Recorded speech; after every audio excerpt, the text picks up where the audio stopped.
임마누엘이라고 하는 이 네 글자는 성경에 3번 말씀하셨어요. 이사야서의 7장 8장에 2번 하셨고, 신약에 와서 마태복음 1장에서 한 번 하셨습니다. 그런데 사실 임마누엘은 창세기 1장부터 시작해서 요한계시록 22장까지 임마누엘로 가득 찬 말씀이 하나님의 말씀입니다. 이 땅이 창조되기 전에 세상에 아무것도 없고 공허할 때에, 그리고 빛도 없고 어두울 때에, 모든 것이 어지럽고 혼란스러울 때에 하나님의 신이 수면 위에 운행하셨다고 말씀하면서 창세기 1장을 시작하고 있습니다. 성자 하나님, 성부 하나님, 성령 하나님, 이 삼일째 하나님께서 창세기 1장부터 우리와 함께 계시는 임마누엘로 계셨다는 것을 하나님의 말씀이 우리에게 계시하고 있으며 하나님의 말씀이 우리에게 선언하고 있는 것입니다. 그러므로 하나님은 내가 어떠한 형편에 있든지, 어떠한 사정에 있든지, 내가 어디에 있든지를 막론하고 하나님이 작정하시고 하나님이 예정하시고 하나님이 뽑으셨기 때문에 모든 것들을 초월하시고 우리와 함께 하시는 임마누엘이라고 하는 사실을 믿으시기를 축복합니다. 오늘 구약에서 임마누엘, 이 임마누엘을 2번 말씀하실 때에는 언제냐면 우시야의 손자 요담의 아들 유다왕 아하스 때에 아람의 르신 왕과 르말리아의 아들 이스라엘의 베가 왕이 예루살렘을 쳤을 때에 그들이 능히 이기지 못했습니다. 그들이 능히 이기지 못하니까 이제 어떤 일을 벌이느냐 하면은 아하스가 르신 왕과 르말리아 아들이 막 그냥 막 열심히 싸워도 안 되니까 에브라임과 이제 동맹을 맺어요. 그러니까 이 아하스가 굉장히 믿음이 없었거든요. 떨리는 마음이 있는 거예요. 하나님이 한번 이기게 하셨으니까 또 이기게 하실 것이고 분명히 승리하게 하실 것을 믿는 것이 아니라 하나님이 하셨다기보다는 이것은 우연히 된 일이라고 생각하기 때문에 아하스의 마음속에는 두려움이 있었던 겁니다. 오늘 그들이 에브라임과 동맹을 이루었으니 분명히 우리는 약국이 되었고 우리는 질 것이다라고 하는, 미리 질 것이라는 생각 때문에 사시나무처럼 떨면서 이제 그는 굉장히 무서움에 빠져 있었어요. 하나님께서는 이사야 선지자를 통해서 말씀하십니다. 그들은 불타서 없어지는 부적갱이에 불과하다. 그러니 그들을 두려워하지 말아라 하시면서 바로 처녀가 잉태하여 아들을 낳으리니 그 이름을 임마누엘이라 하리라고 말씀하고 있습니다. 오늘 두려워하지 말라고 하는 하나님의 말씀을 듣지 않고 이사야 선지자가 하나님께 메시아 징조를 구하라고 이제 아하스에게 말하지만 아하스는 거절합니다. 내가 하나님을 시험하지 않겠다, 내가 이런 일을 하지 않겠다고 하면서 오히려 참으로 그 이사야가 이제 아하스가 이제 메시아 구하는 것을 거부하는 것을 볼 수가 있습니다. 오늘 그랬더니 하나님께서는 뭐라고 말씀하시느냐?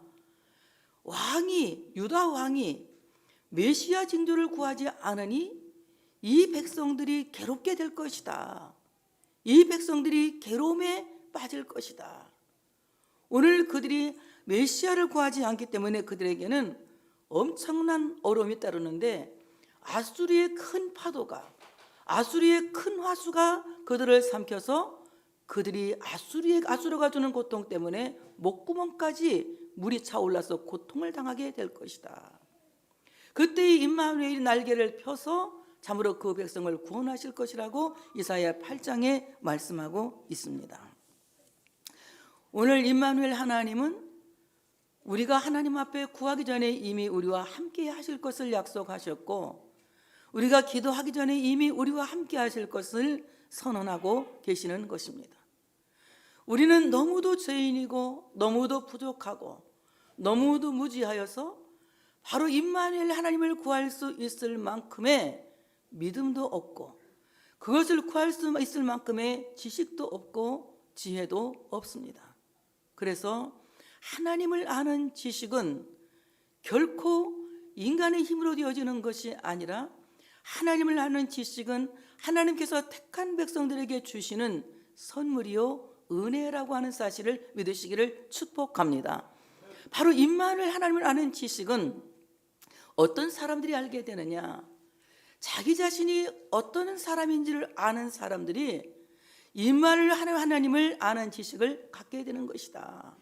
그렇다면 나는 누구냐? 나는 누구냐? 나는 너무도 연약하여서, 나는 너무도 무지하여서, 나는 아무것도 모르기 때문에 하나님을 아는 지식도 없고 하나님께 기도할 수 있을 만큼의 신앙도 없고 너무나도 나 자신이 아무것도 아니고 부족하다고 하는 것입니다. 자기 자신을 알지 못하는 사람은 임마누엘 하나님을 알 수 있는 지식이 생길 수가 없다고 하는 것입니다. 바울은 하나님을 알기 전에는 자기가 히브리 사람이요, 또한 바리새인이요, 로마의 시민권을 갖고 있는 사람이라고 자기 자신을 자랑하는 삶을 살았습니다. 그때는 그가 예수를 전혀 알지 못하고 오히려 예수 믿는 사람들을 박해하고 예수 믿는 사람들을 잡아 가두는 일에 앞장섰습니다. 그러나 다메섹 도상에서 그가 예수님을 만나고 난 뒤에 그는 어떻게 고백합니까? 나는 죄인 중에 괴수요, 만삭되지 못한 자가 난 자와 같으며 자기 자신이 정말 아무것도 아닌 것을 신랄하게 주님 앞에서 고백하는 것을 볼 수가 있습니다. 하나님을 아는 자식은 나 자신에게 철저히 실망할 때에, 나 자신에게 철저히 낙심할 때에 알게 되는 신비한 지식이라고 하는 사실을 믿으시기를 축복합니다. 내가 얼마나 죄인인지, 내가 얼마나 부족한지, 내가 얼마나 하나님 앞에 설 수 없는 부족한 죄인인지를 깨닫게 될 때에 과연 하나님의 사랑을 알게 되는 지식이 우리 안에서 샘솟듯이 일어나서 하나님 때문에 기뻐하고 하나님 때문에 살만하고 하나님 때문에 살게 되는, 하나님이 있는 삶을 살게 되는 것입니다. 자기 자신에게 낙심하지 않은 사람, 자기 자신에게 실망하지 않는 사람, 자기 자신을 발견하지 못한 사람은 하나님을 빼고 사는 삶을 살게 되더라. 하나님을 빼고 사는 삶은 어떤 사람입니까? 불행한 삶이에요. 그는 임마누엘의 삶이 아니라 하나님이 함께 계시지 않는, 하나님이 동행하시지 않는, 하나님이 돌봐주시지 않는 불행한 삶을 살 수밖에 없다고 하는 것입니다. 그러므로 우리가 연약하고 우리가 부족하다고 해서 나에게 낙심된다고 해서 절망할 필요가 없습니다. 내가 약하기 때문에 그리스도가 강한 것이고, 내가 죽을 수밖에 없기 때문에 하나님이 생명인 것이고, 내가 영원히 망할 수밖에 없기 때문에 하나님은 곧 우리의 부가 된다고 하는 사실을 믿으시기를 축복합니다. 자, 오늘 바로 이 임마누엘을 구하지 않는 자는 자기 자신뿐만이 아니라 자기에게 모든 속한 사람들을 괴롭게 하는 어리석은 사람이 된다고 하는 것입니다.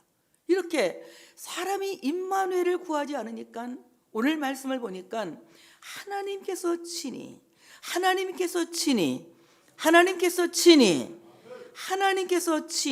우리에게 징조를 주시는 거예요. 하나님께서 친히 우리에게 징조를 주시는 것입니다. 내가 임마누엘을 구해서 하나님이 나의 기도를 들으시고 나에게 임마누엘 징조를 주시는 것이 아니라, 내 기도에 업적으로 나에게 임마누엘을 응답하시는 것이 아니라, 오늘 임마누엘은 온전히 하나님께서 우리에게 거저 주시는 은혜요, 선물이요, 축복이라고 하는 사실을 믿으시기를 축복합니다. 그러므로 성탄의 기쁨은, 성탄의 은총은, 성탄의 행복은 내가 구하여 쟁취한 것이 아니라 하나님께서 거저 주시는 선물이요, 거저 주신 은혜라고 하는 사실을 믿으시기를 축복합니다. 아까 찬양대에서도 찬양 불렀잖아요. 기쁘다 구주 오셨네. 정말 주님께서 이 땅에 오신 것은 하나님이 보내신 하나님의 사랑인 것입니다. 그러므로 세상의 모든 사람들이 메시아를 구하지 않을지라도 주님께서 친히 우리에게 참으로 메시아를 주시는 것입니다. 메시아를 구하기를 거부하는 유다왕 아하스는 메시아를 거부하는 이스라엘의 표상이다. 이것은 곧 메시아를 거부하는 사람들의 표상인 것이며 인간들을 대표하는 것이다. 요한복음 1장 11절에 보니까 예수님께서 자기 땅에 오셨는데 자기 백성이 영접하지 않았다고 말씀하고 있습니다. 영접하는 자 곧 그 이름을 믿는 자들에게는 하나님의 자녀가 되는 권세를 주신다고 말씀하였는데 참으로 영접하지 않았다고 말씀하고 있습니다. 그렇다면 오늘 우리가 그리스도를 구주로 영접한다고 하는 것은 내 의지가 아니라, 내 믿음이 아니라, 내가 할 수 있는 선택이 아니라 하나님이 할 수 있게 하시는 은혜요, 은총이라고 하는 사실을 믿으시기를 축복합니다. 그리스도를 알게 하시는 이는 혈육이 아니요, 그리스도를 알게 하시는 이는 혈통이 아닙니다. 그리스도를 알게 하시는 이는 내 안에 계시는 아버지의 성령이 나로 하여금 그리스도를 믿게 하시고 그리스도를 영접하게 하시고 그리스도를 구주라고 고백할 수 있게 한다고 하는 것입니다. 그러므로 성탄은 아버지께서 우리에게 주시는 가장 귀한 축복이라고 하는 사실을 믿으시기를 축복합니다. 로마서 8장 32절에는 자기 아들을 아끼지 아니하시고 우리 모든 사람을 위하여 내주신 이가 어찌 그 아들과 함께 모든 것을 우리에게 주시지 아니하겠느냐. 성탄하신 예수님은 하나님께서 아들을 아끼지 아니하시고 우리에게 내어주셨다는 거예요. 그러므로 아들을 내어주신 이가 우리 그 아들과 함께 모든 것을 우리에게 주시지 아니하겠느냐. 이 모든 것 안에는 우리가 그렇게도 소원하는 모든 것들이 들어있습니다. 건강도 들어있고요, 여러분 명예도 들어있고요, 여러분이 정말 좋아하는 돈도 들어있고요, 여기에는 여러 가지 세상에서 우리가 바라는 좋은 배경들이 들어있습니다. 아들을 아끼지 아니하시니 하나밖에 없는 독생자를 아끼지 않으신 하나님이 아들과 함께 우리에게 이 모든 것을 주시지 않겠느냐. 그러므로 우리가 세상을 살면서 누리는 명예도 하나님이 우리에게 주신 아들과 함께 누리는 명예고, 우리가 세상에 누리는 부도 하나님이 우리에게 아끼지 않고 주신 아들과 함께 누리는 부고, 우리가 세상에 누리는 건강도 하나님이 아끼지 않고 우리에게 주신 하나님의 아들 예수와 함께 누리는 건강이라고 하는 사실을 믿으시기를 축복합니다.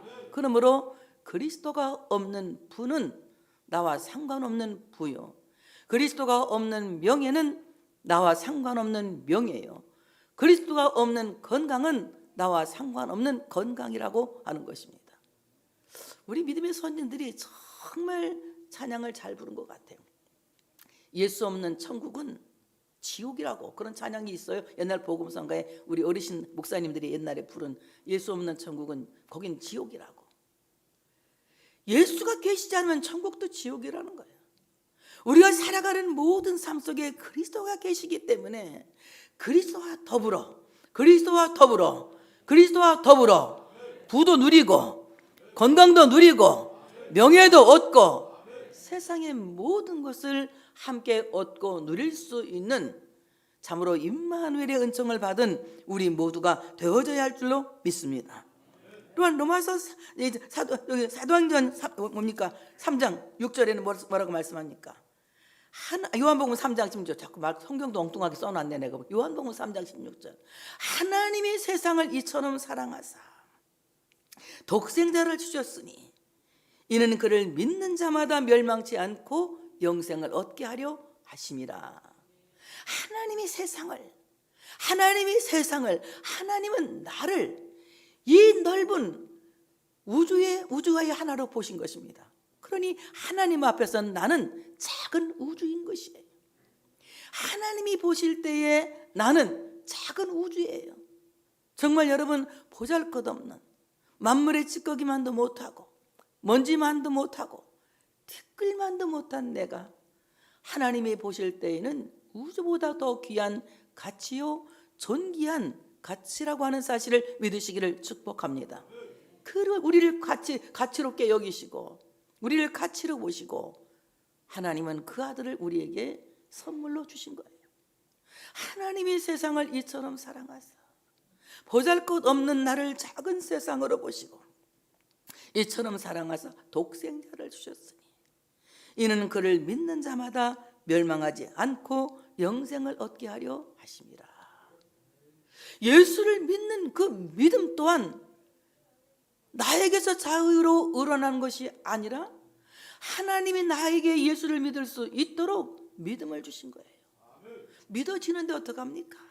믿어지는데 예수님이 믿어지는데 어떡합니까? 누가 뭐래도 나는 예수를 믿습니다. 그것은 누가 주신 선물입니까? 하나님이 주신 선물입니다.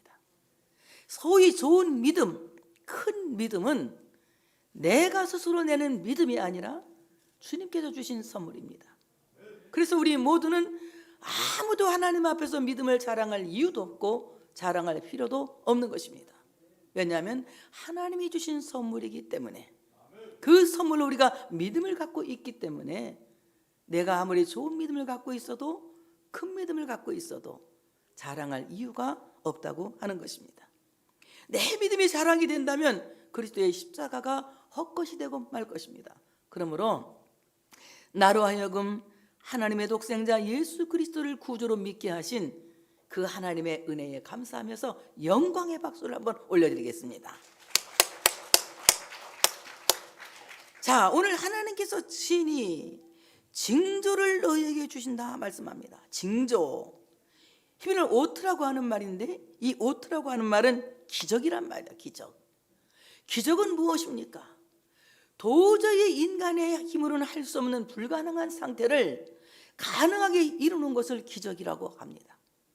가능성은 0.000000001도 없을 때에, 정말 완전 제로일 때에 하나님이 그것을 가능하게 하시는 100%의 가능성을 보여주시는 그것을 기적이라고 하는 것입니다. 여러분, 동정녀 탄생은 인간의 의학적으로도 설명될 수 없고, 과학적으로도 설명될 수 없고, 생리학적으로도 설명될 수 없습니다. 어떤 사람들이 예수님의 동정녀 탄생을 입증하기 위해서 과학적으로 뭐가 증명이 됐다, 뭐가 역사적으로 증명이 됐다, 이런 말들을 하는데, 그럼 새빨간 거짓말에 속지 마세요. 동정녀 탄생 그 자체가 기적입니다. 그 어떤 것도 동정녀 탄생은 이루어질 수 없는 것입니다. 하나님만이 하실 수 있는, 인간을 창조하시고 인간의 생명을 주관하시는 하나님만이 하실 수 있는 기적입니다. 그래서 우리가 사도신경을 고백하는, 정말 사도신경을 신앙으로 고백하는 신앙 고백이 되어진다면 그 사람은 기적의 주인공인 거예요. 여러분, 천지 만물을 말씀 한마디로 무에서 유를 창조하셨다는 그 사실을 믿는 거 기적 아니겠습니까? 동정녀 마리아에게서 예수님이 탄생하신 그 사실을 믿는 것이 기적 아니겠습니까? 그 기적을 믿는다면 내 삶 속에서 일어나기를 바라는 기적은 다 같이 세 발의 피다. 뭐라고 그랬어 내가 지금? 내 삶 속에서 일어나기를 바라는 기적은 동정녀 탄생에 비하면 뭐라고? 세 발의 피다, 개미발의 워커다. 예? 그러니까 정말 내가 바라는 이 땅의 소원은 그저 거기에 비하면 아무것도 아닌데, 여러분 자신감 갖고 기도하시기 바랍니다. 자신감 갖고 기도하세요. 가능성이 0이라도 하나님이 100이 되게 하시는데, 하나님의 기적을, 하나님의 능력을, 하나님의 그 놀라운 하나님의 능력을 신뢰한다면 우리는 기적이 하나님께 기도할 수 있는 우리 모두가 되어져야 할 줄로 믿습니다. 바로 성령이 개입하지 않았다면 동정녀 탄생은 도저히 있을 수 없는 거죠. 그 다음에 오트라고 하는 말은 약속의 표시다. 약속의 표시. 그러므로 예수 그리스도의 탄생은 하나님의 언약의 표시인 거예요. 보라, 처녀가 잉태하여 아들을 낳을 것이요. 여러분, 이 표시보다 더 정확한 표시는 없습니다. 세상에 거짓 그리스도가 많고 이단들이 득실거리고 있지만 세상의 모든 사람들은 사람에게서 난 자들이에요. 그러나 예수님은 여자의 후손으로 했어. 남자를 통해서 난 것이 아니라 성령으로 잉태되어 탄생되셨기 때문에 예수님은 사람의 자식이 아닙니다. 오늘 바로 예수 그리스도는 하나님께서 우리에게 주시는 바로 이 약속의 표시라고 하는 사실을 믿으시기를 축복합니다. 누가복음 1장 34절, 35절, 37절, 38절에 보면은 이제 가브리엘 천사가 마리아를 찾아와서 수태고지를 합니다. 너가 수태하여서 아들을 낳을 것인데 그 아들의 이름을 이제 예수라고 하라는 이 말씀을 이제 마태복음 1장에서 예수라고 하라는데 여기는 그런 말씀이 아니라 이제 아들을 낳을 것이라는 말씀을 합니다. 제가 읽어볼게요. 마리아가 천사에게 말하되 나는 남자를 알지 못하니 어찌 일이 있으리까. 이제 천사가 와서 아들을 낳는다 그러니까 나 남자를 모르는데 어떻게 이런 일이 있을 수가 있습니까? 이렇게 이제 묻는 거예요. 천사가 대답하여 이르되 성령이 내게 임하시고 지극히 높으신 이의 능력이 너를 덮으시리니 이러므로 나실 바 거룩한 이는 하나님의 아들이라 일컬어지리라. 하나님의 아들, 성령으로 잉태되어 남자를 알지 못하는 동정녀에게서 탄생하시는 겁니다. 대저 하나님의 모든 말씀은 능하지 못하심이 없느니라. 37절에 말씀합니다. 마리아가 이르되 주의 여종이 오니 말씀대로 내게 이루어지다 하며 천사가 떠나니라. 하나님의 말씀은 능치 못함이 없다. 천사가 이렇게 말하니까 오늘 마리아는 길게 말합니다. 길게 마리아가 주의 여종이니 말씀대로 내게 이루어지이다 이렇게 하면 이걸 그냥 간단하게 두 말로 말할 수 있어요. 말씀대로 이루어지이다. 아멘. 이겁니다. 아멘. 아멘 답했어요. 그리고 동정녀 마리아를 통해서 예수님께서 탄생하셨다고 하는 것입니다. 그 다음에 오트라고 하는 말은 군기예요. 전쟁터에 나간 많은 군사들이 열심히 전쟁하고 어디로 돌아옵니까? 자기 진영으로 돌아오는데 자기 진영을 어떻게 하느냐? 대한민국 같으면 대한민국 태극기가 우리 군기입니다. 태극기를 보고 우리는 돌아오지요. 항상 태극기 때 보면 가슴이 뭉클하죠. 올림픽 때도 태극기 쫙 올라 금메달 타면 좋은데 안 타니까 좀 안타깝긴 하지만 쫙 올라 동해물 가면 나는 뭐 골 한 번을 안 넣었어도 우리 아들이 골 뭐 그냥 축구 선수 아니라도 나는 손흥민이 어머니가 아니라도 어때요? 가슴이 막 쿵쿵하면서 눈물이 팍 쏟아지지 않습니까? 태극기만 쳐다봐도 이것이 국민성이고 애국심이에요. 예수 믿는 사람들은 예수가 군기예요. 내가 말하면 여러분 뭉클 그러는 거야. 예수의 이름만 들어도 뭉클. 예수님만 찬송해도 뭉클. 예수님 말씀 들을 때 아멘해도 뭉클. 뭉클하는 거야. 칼빈 목사님 그런 말을 했어. 나는 예수님의 말을 들으면 예수라는 말을 들으면 마치 그냥 내 가슴이 데이트할 때 마냥 막 애인을 만나는 것처럼 가슴이 말라 하고 막 심쿵 이거 내가 하는 말이에요. 심쿵은 심쿵 예수 그러면 심쿵 한번 해봐. 예수 심쿵 누가 그렇게 심쿵 그래? 심쿵 그래. 예수 심쿵 한다. 예수님 말만 들어도 막 입에서 그냥 맛있는 음식을 먹는 것처럼 막 달콤해지고 아름다운 멜로디를 듣는 것처럼 막 귀가 황홀해진다는 거예요. 이 정도로 우리는 예수님한테 반해 있어야 돼요. 그 사람이 바로 예수님을 군기 삼은 사람인 겁니다. 예수님을 군기 삼고 항상 우리는 어떻습니까? 하루의 일과를 마치고 세상에 파송되었다가 그리스도의 진영으로 돌아오는 매일매일 주님께로부터 파송을 받고 그리고 다시 주님께로 돌아오고 또 파송을 받고 주님께로 돌아오는 그리스도의 진영 안에 있는 그리스도의 사람들이 되어져야 된다. 그러므로 바로 예수 그리스도는 우리에게 군기가 되셨다. 그것이 우리에게 보이신 징조라고 하는 것입니다. 자, 임마누엘, 그의 이름을 임마누엘이라 하니라. 임마누엘, 하나님이 우리와 함께 계신다 이 말입니다. 하나님이 우리와 함께 계신다. 이사야 8장 5절 8절에 보니까 임마누엘이 언제 선포되느냐? 여호와께서 다시 내게 말씀하여 이르시되 이 백성이 천천히 흐르는 실로와 물을 버리고 르신과 르말리의 아들을 기뻐하느니라. 그러므로 주 내가 저 훌륭하고 창일한 큰 하수 곧 아수르 왕과 그의 모든 위력으로 그들을 뒤덮을 것이라. 그 모든 골짜기에 차고 모든 언덕에 넘쳐 흘러 유다에 들어와서 가득하여 목구멍까지 아수르의 물, 아까 내가 얘기했잖아. 목구멍까지 아수르의 물이 꽉 차서 죽을 지경이 된단 말이에요. 이때에 임마누엘이여 그가 펴는 날개가 내 땅에 가득하리라 하셨느니라. 이스라엘이 하나님이 택한 하나님의 백성이 유다가 실로의 물을 버렸다. 이 실로의 물은 조용히 흐르는 하나님의 신령한 생수의 강물입니다.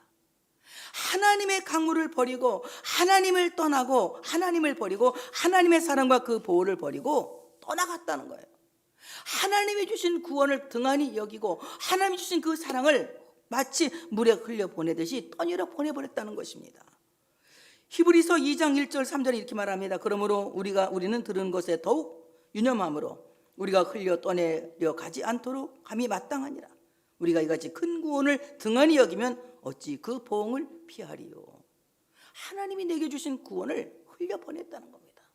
오늘 바로 하나님이 택해서 하나님의 백성을 삼은 유다 백성들이 하나님을 버렸다, 실로아를 버렸다는 겁니다. 이때에 실로아에 조용히 흐르는 물을 버렸더니 아수르의 파도가 와서 그들을 목구멍까지 차게 해서 거의 죽을 지경에, 질식할 지경에 이르게 되었는데, 이때에 바로 임마누엘이 날개를 펴서 자기 백성들의 땅을 가득하게 덮었다고 말씀하고 있는 것입니다. 바로 하나님께서는 우리에게 임마누엘의 날개를 펴시는데 언제입니까? 내 삶이 너무 고단해서, 하나님을 버리고 내 멋대로 사는 내 삶이 너무 고단해서 고통이 목구멍까지 찼을 때, 그때 하나님은 나를 버리시는 것이 아니라, 아멘, 크게 할 준비하시고 임마누엘의 날개를 펴시더라. 놀라운 사랑, 절대 안 버리십니다. 예수님이 나를 버리신다면 예수님은 십자가를 2번 지고 죽으셔야 되기 때문에 예수님은 나를 버리지 않는 거예요. 언제까지? 세상 끝날까지. 내게 환난이 목구멍까지 올라차고, 고난이 목구멍까지 올라차고, 고통이 목구멍까지 올라차도 하나님은 다시 임마누엘의 날개를 펴서 내 삶의 땅을 덮으시더라. 그래서 우리는 고난 중에도 즐거워하고, 환난 중에도 참고, 낙심 중에도 오히려 하나님 앞에 기도하는 하나님의 사람이 되는 것입니다. 여러분, 하나님의 징계가 없다고요? 하나님은 우리를 징계하십니다. 사랑하시기 때문에. 많은 힘든 일이 내 목구멍까지 차올랐을 때에 여러분, 하나님을 기대하시기 바랍니다. 그리고 나를 위해서 넓게 펴신 그 임마누엘의 날개 아래 피하시기를 바랍니다. 임마누엘의 날개가 내 삶을 덮을 때에, 내 땅을 덮을 때에 시험을 이기고 환난을 이기고 정말 주님과 동행하는 행복한 삶을 살게 되는 귀한 역사가 있게 될 줄로 믿습니다. 마태복음 1장에서 임마누엘은 다 같이 임마누엘의 성취다. 마태복음 1장에서 임마누엘은 우리 하손을 임마누엘의 성취다. 뭐라고? 안 들었으니까 모르는 거야. 달란트 줄래다 말았어. 목사님이 지금 다 준비해놨는데 그만두겠어. 임마누엘의 성취다. 마태복음 1장은 임마누엘 성취입니다. 예수님이 오셔서 우리에게 임마누엘을 성취하신 거예요. 그래서 우리 세상 끝날까지 주님이 우리와 함께 계시는 것입니다. 자, 성육신 하나님 예수 그리스도는 임마누엘, 우리와 함께 계시면서 우리에게 어떤 은총을 베푸시느냐. 첫째, 마태복음 1장 21절, 자기 백성을 그들의 죄에서 구원하신다. 우리를 죄에서 구원하신다. 그러니 여러분, 죄지면 어떻게 해야 돼요? 죄지면 어떻게 해야 돼요? 우리가 죄 안 짓고 살 수는 없잖아. 죄를 짓고 사는 게 당연하잖아. 우리는 안 지려고 해도 짓잖아. 어떻게 해야 된다 그랬지? 내가 수련회 때 가르쳐 줬는데, 회심에 대해서 뭐라고 했어 목사님이? 회심은 평생에 몇 번 한다 그랬지? 한 번. 참여는 매일매일 하나님 앞에 회개하면서 자로 나의 죄를 사하신 주님 앞에 매일매일 회개하는 삶을 살아야 된다. 마태복음 8장 17절에 우리의 연약함을 친히 담당하시고 우리의 병을 짊어지셨다. 이 땅에서 우리와 함께 계시는 임마누엘 하나님은 우리의 연약한 것을 친히 담당하시고 우리의 병을 짊어지셨다. 그러니 여러분, 약할 때 강함 되시는 우리 하나님의 능력을 믿는 여러분 되시기를 바랍니다. 우리의 병을 치료하신 하나님 앞에 여러분의 모든 질병을 내어 맡기시기를 바랍니다. 마지막으로 고린도후서 8장 9절에 우리 주 예수 그리스도의 은혜를 너희가 알거니와 부유하신 이로써 너희를 위하여 가난하게 되심은 그의 가난함으로 말미암아 너희를 부유하게 하려 하심이라. 주님이 친히 가난하게 되셔서 우리를 부유하게 하신다. 2023년 모든 사람이 힘들다고 해요. 모든 사람이 위기라고 해요. 정말 제가 봐도 그런 것 같습니다. 여러분, 그러나 하나님께서 하나님의 백성들은 이 무서운 위기를 위대한 기회가 되게 하실 줄 믿습니다. 주님과 행복한 동행을 사시기 바랍니다. 그리고 매일매일 삶 속에서 일어나는 하나님의 기적, 하나님의 징조를 보며 살 수 있는 여러분 되시기를 바라며 오직 우리의 기적이신 예수 그리스도만을 앙망하며 그리스도 때문에 행복한 삶을 사는 여러분 되시기를 축복합니다. 하나님께 영광의 박수 올려드리겠습니다.